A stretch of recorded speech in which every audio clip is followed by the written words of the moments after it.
समस्या हैं तो उनको लोग एक तो खुल के बात नहीं करते हैं, और जो बीमारी है और जब आप तक पहुंचती तो काफ़ी बढ़ चुकी होती है, क्या कारण है सर? देखिए, सेक्स हमारे समाज में हमेशा से टैबू रहा है और ये आज से नहीं, वर्षों से है।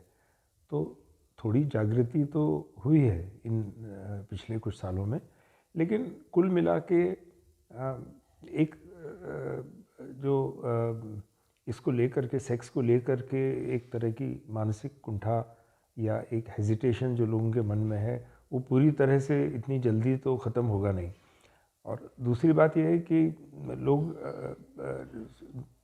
प्रॉपर मेडिकल एडवाइस लेने की जगह क्वैक्स के या अनक्वालिफाइड लोगों के पास जल्दी चले जाते हैं इस तरह की समस्याओं के लिए। तो सर मतलब कुछ लोग कहते हैं कि जो सेक्स की जो बीमारी है वो उसका एलोपैथी में सर कोई इलाज नहीं है, क्या ये बस सच है क्या सर?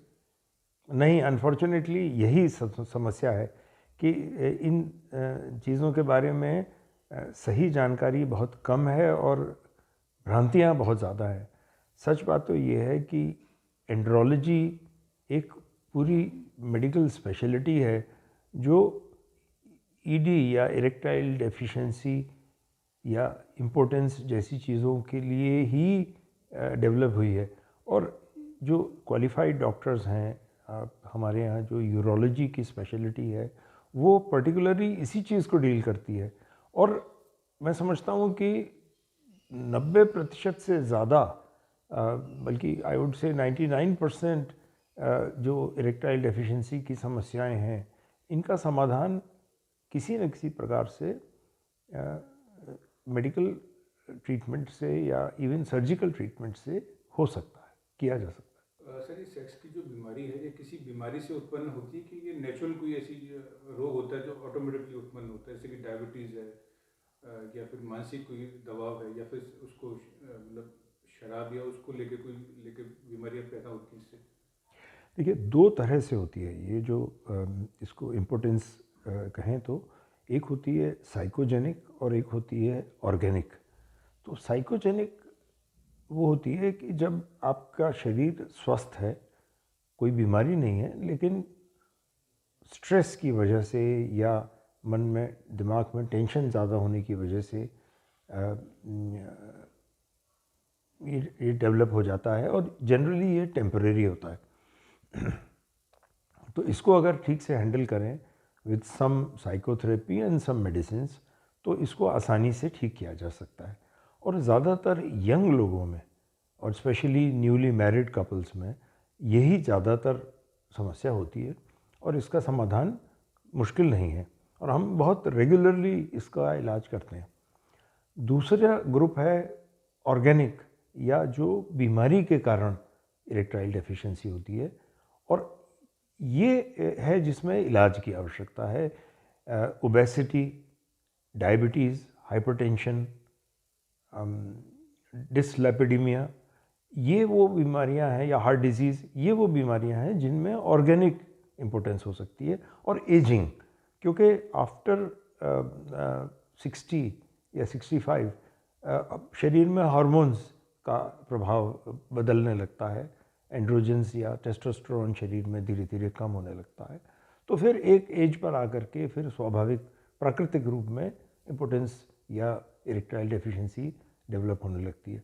तो ये वो है ऑर्गेनिक ईडी, जिसका कि इलाज फिर ऑर्गेनिक तरीके से दवाइयों से, जैसे डायबिटीज़ है तो डायबिटीज़ कंट्रोल में होनी चाहिए, ब्लड प्रेशर ज़्यादा है तो ब्लड प्रेशर कंट्रोल में होना चाहिए, तो इनको फिर मेडिकल ट्रीटमेंट से कंट्रोल किया जाता है।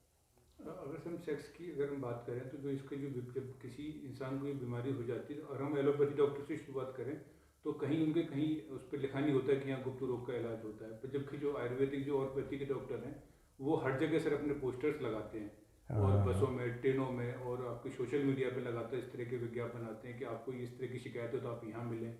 और दूसरे शहर का कोई डॉक्टर आपके शहर में मिलता है क्योंकि वो अपनी जो जानकारी है उसे भी गुप्त रखना चाहता है। तो इस वजह से क्या वो आप लोगों तक नहीं पहुंचता था, इस वजह से वहाँ पहुंचता है क्या? आई थिंक ये आपने बहुत I think important cheese point out की है। ये बात सच है कि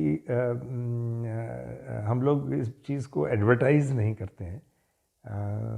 शायद करने की आवश्यकता है, क्योंकि यही शायद ये वजह हो कि लोग समझते हैं कि एलोपैथी में इसका इलाज नहीं है। Maybe we should look into this. अच्छा, बहुत सारे सर लोग सर आयुर्वेदिक चीज़ों का प्रयोग करते हैं, काफ़ी सारे तेल्स आते हैं, गोलियां खाते हैं, क्या उससे कि हमारे शरीर को कोई फ़र्क पड़ता है? कि उससे भी जैसे कि आप देख रहे हैं कि बहुत से लोगों की किडनी खराब हो रही है, लिवर खराब हो रहा है, क्या उसको भी उससे फ़र्क पड़ता है? देखिए, आयुर्वेदिक पद्धति के बारे में जानकारी न होने के कारण मैं उस पर कोई कमेंट नहीं करना चाहूँगा, मुझे मालूम नहीं है। लेकिन ऐसा सुनने में आता है, प्रोफेसर पटनी साहब तो अक्सर कहा करते थे कि ये जो हैवी मेटल्स से बने हुए प्रोडक्ट्स हैं, जिनमें कुछ आयुर्वेदिक काढ़े और भस्म भी होते हैं, कि ये किडनीज़ को नुकसान कर सकते हैं। तो हो सकता है, इसकी संभावना है, लेकिन अब जिस पद्धति के बारे में अपने को जानकारी नहीं है उस पर कमेंट करना मेरे ख्याल से ठीक नहीं है। तो आपके सर ये बताइए कि जो ये सब बीमारी हम जो आज बात कर रहे हैं, ये सब आपकी पैथी में सर इलाज है इसका प्रॉपर निश्चित तरीके रूप से सबसे पहली बात तो ये है कि प्रॉपर डायग्नोसिस हो। हम लोग बीमारियों का इलाज सिम्टम के आधार पर नहीं करते हैं, हम हमेशा उसकी तह में जाके टेस्ट से, इन्वेस्टिगेशन के द्वारा पहले ये समझते हैं कि वजह क्या है और फिर उस वजह का इलाज करते हैं। तो एक बार ये इस्टेब्लिश करें कि ये साइकोजेनिक प्रॉब्लम है या ऑर्गेनिक प्रॉब्लम है और फिर उसको उसी तरह से डील करें, तो ज़्यादातर लोगों को समस्या का समाधान मिल सकता है। मैं यही राय देना चाहूँगा कि किसी को भी अगर इस तरह की प्रॉब्लम है, जिसको ईडी कहते हैं या इम्पोर्टेंस कहते हैं, तो उसको बिना किसी संकोच के अपने फैमिली फिजिशियन से संपर्क करना चाहिए और स्पेशलिस्ट की राय लेनी चाहिए, जो आज के समय में एंड्रोलॉजिस्ट या यूरोलॉजिस्ट कहलाते हैं। और अपने शहर में ही जहाँ भी आप हैं, कोई न कोई विशेषज्ञ आपको ज़रूर मिल जाएगा जो इसमें सही मार्गदर्शन कर सके। और इसमें न तो हेजिटेट करने की ज़रूरत है, न छुपाने की ज़रूरत है, और न क्वैक्स के या अनक्वालिफाइड लोगों के इलाज में जाने की ज़रूरत है। बस सर एक आखिरी सवाल आपसे कि कहते हैं कि कम जानकारी और ज़्यादा जानकारी हमेशा खतरनाक होती है। कम जानकारी तो आपने देखी सर, वो बस अड्डों पर ऐसे भटकते रहते हैं, और जो ज़्यादा जानकारी गूगल से लेते रहते हैं। इन दोनों के लिए सर क्या मैसेज आपका? देखिए, कम जानकारी वालों की तो आपने बात कही, वो बिल्कुल सच है कि मालूम ही नहीं होता कहाँ जाना है। वो ज़्यादा जानकारी वाले गूगल डॉक्टर्स को तो हम सब डॉक्टर्स आजकल फेस कर ही रहे हैं, बिकॉज़ उसका इलाज और भी मुश्किल है। थोड़े से समय में, और गूगल पर या बेसिकली इंटरनेट पर इतना सब कुछ उपलब्ध है कि उसको समझ पाना, उसको वेरीफाई कर पाना या उसमें से सही रास्ता ढूंढ पाना